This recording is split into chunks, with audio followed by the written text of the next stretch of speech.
Yo, what is going on, you guys? This is King Froggy, and welcome back to another Metalhead Reacts.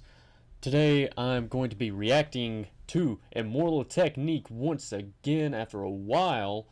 We're reacting to a song You Never Know. Now, this song has been requested many times, since I've started doing Immortal Technique. I just haven't gotten to it. But today I'm finally going to get to it.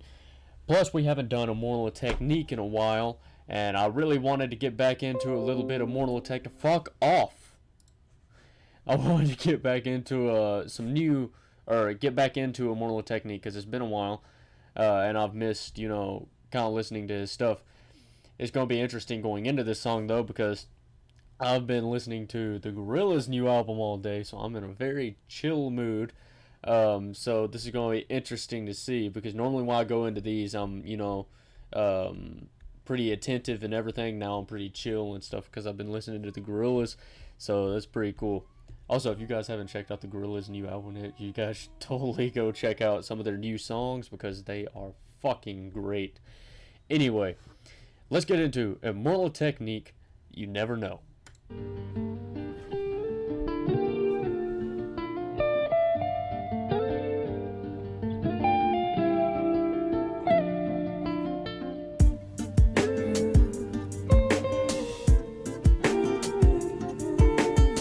Right off the bat, into that classic rap style or beat, it really sounds good.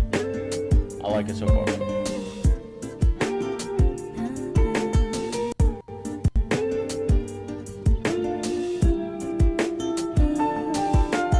On her way to becoming a college graduate, wouldn't even stop to talk to the average kid. The type of Latina I'd sit and contemplate marriage with. Fuck the horse and carriage shit, her love was never for hire. Disciplined intellectual beauty's what I desire. Flyer than Selma Hayek or Jennifer Lopez. Everyone told me kicking it to her was hopeless. At first I just thought she didn't mess with broke kids. The thug niggas always talking about how they smoke kids, but the rich sniff coke kids got no play.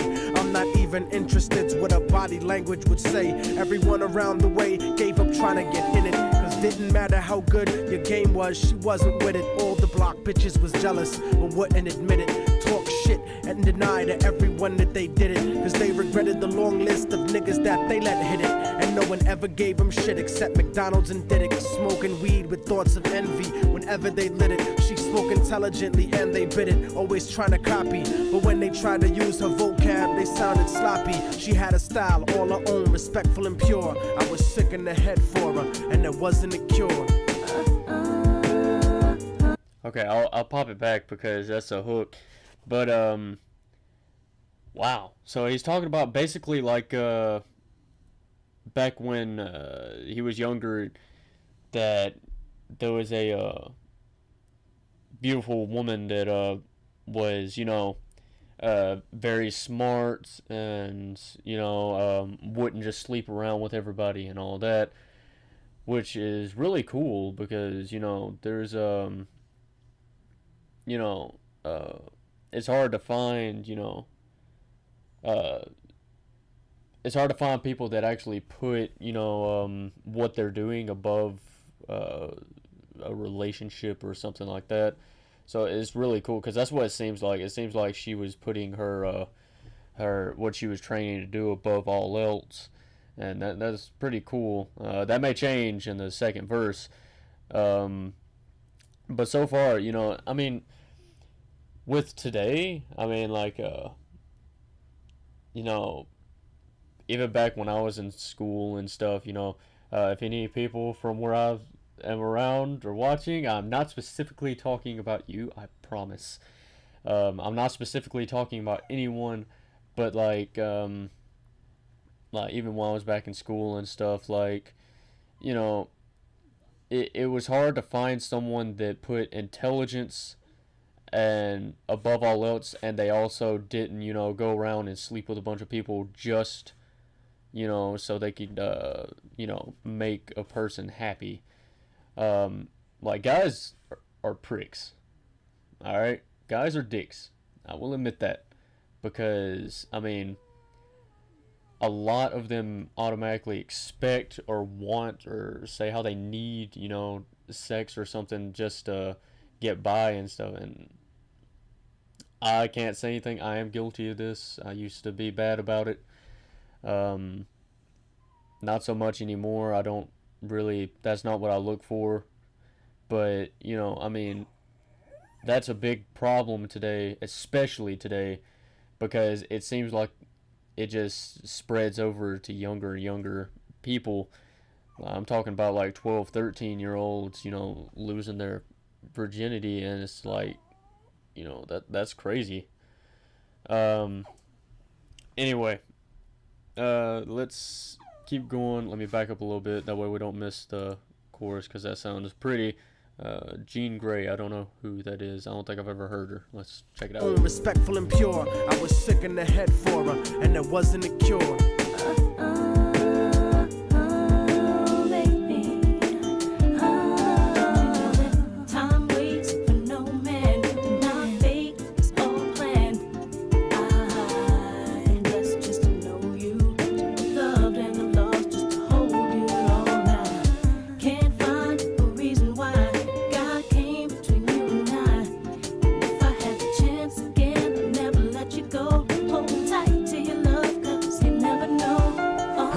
Brown and beautiful, yet empty and sad. I used to talk to her occasionally, and she was glad that I wasn't just another nigga trying to get in it. So every now and then we'd stop and talk for a minute.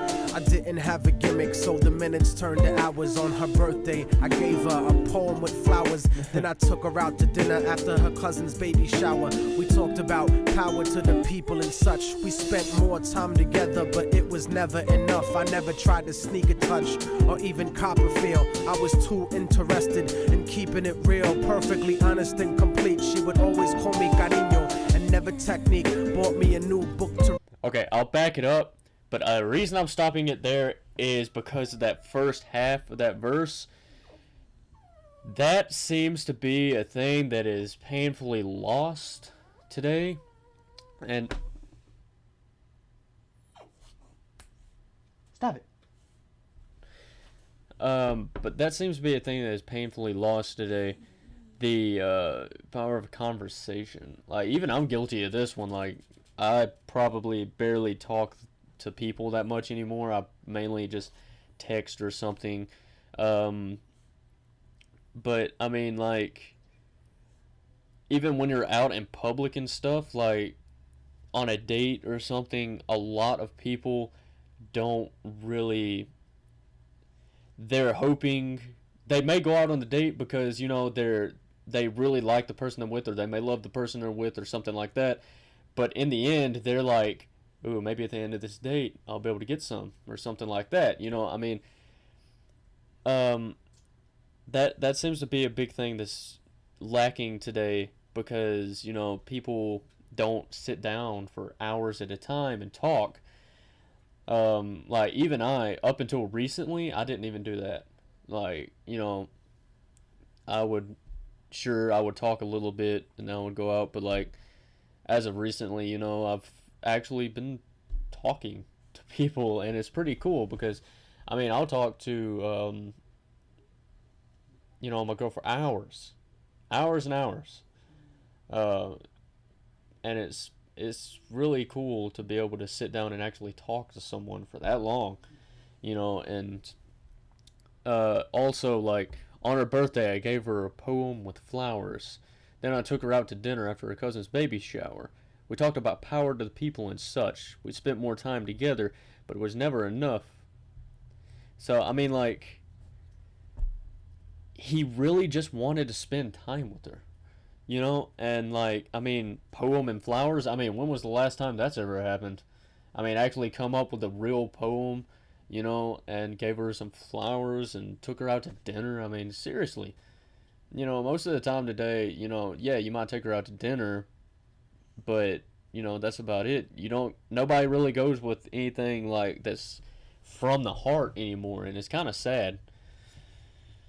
Alright, let me back up just a touch, And let's keep going. And never technique bought me a new book to read every 2 or 3 weeks, forever changing the expression of my thoughts when I speak. It was because of her I even deaded all of my freaks. She convinced me to stop hanging out on the streets, to stop robbing and stealing from people like you. Instead I took her out to the Apollo and the Bronx Zoo, Museo del Barrio, and the Metropolitan too. Got to the point where I was either with her or my crew, so I decided one day to tell her my feelings was true. I couldn't live without her, so I told her face of my fears. But honey's only response was a face full of tears. She could only sob hysterically, holding me tight. I tried to speak, but she wouldn't stop until I left sight. I felt like a moth who got himself too close to the light. Except I didn't burn, I turned cold after that night.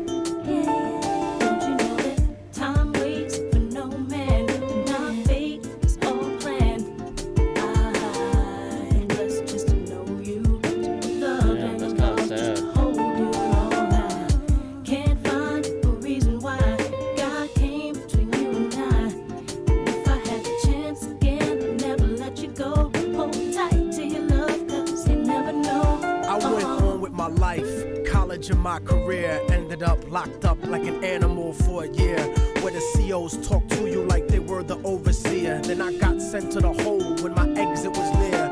At night in my cell, I'd close my eyes and I'd see her, hold her close in my dreams. But when I woke, she disappeared. Just an empty cell until the state gave me parole. In the summer, came back intact and on track. But the fact of the matter is I still felt cold. Even after my mother hugged me crying at home, my real niggas would catch me thinking out of my zone, fucking lots of different women. But I still felt alone, relatively well known around the New York underground. But I kept thinking of her and how we used to be down. The sound of her voice and the beautiful smell of her hair. Though gone physically, somehow it was still there. I had to do something because the shit was too much to bear.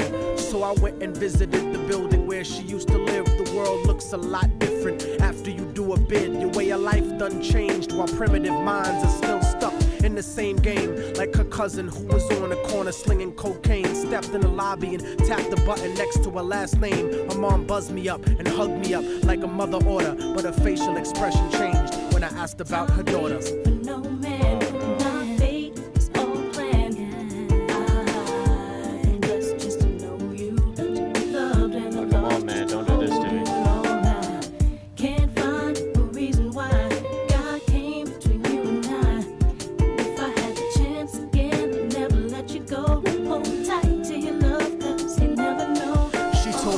Okay, I'll back up. Hold on, I gotta take a breath because I got a feeling I know where this song is going and I don't like it. Okay. Alright. Take a breath. Alright, back up a touch.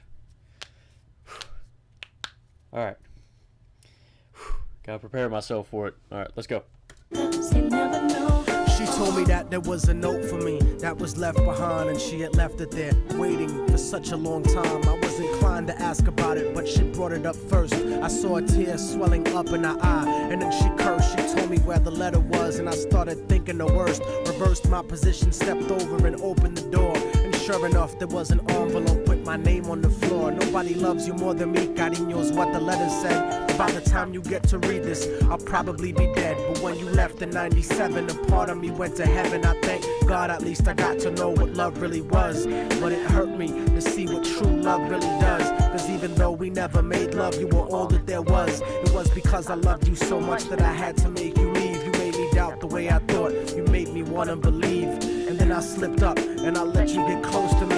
It was hard to not be openly when people spoke to me. This was not the way I thought my life was supposed to be. Baby, don't you see? I had a blood transfusion that left me with HIV. Hope didn't exist for me since late in 1993. I died a virgin. I wish I could have given myself to you. I cried in the hospital cause there was no one else but you. Promise that you'll meet me in paradise inevitably. No matter what, I'll keep your love forever with me.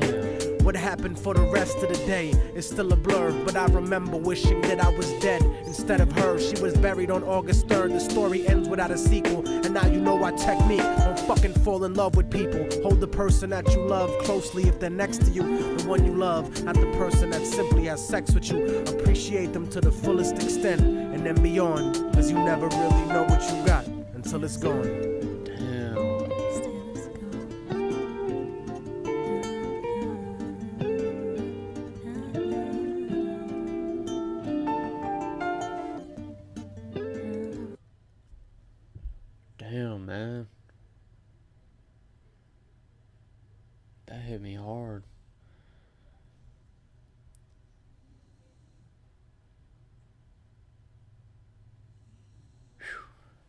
man.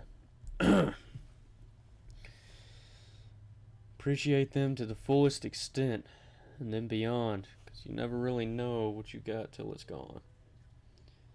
That is very, very true. That is very true. And in a way, I can relate to tech because a while ago, um, I did, uh, hold someone very dear, and um, she took her own life, and um, I don't know. I just haven't been right ever since, and the reason for it was because that was about the time I was going through, I was still in the middle of all the things I was doing. Won't go into detail about that, but yeah, after that was the when I was doing that, pretty much my worst, and I wasn't there for her. And one day I came in and her mom told me she was gone. And I don't think I'd ever felt, such a. It wasn't exactly, sadness. It was more. Well, I mean, it was at first, but then it grew instead of sadness and despair, it more grew to numbness, and it's it's rough, especially when you lose someone, really close to you, because I blame myself for that for so long, and then it eventually wound up being the reason I got clean, but originally, like, I blame myself for it. It caused me to go into a spiral.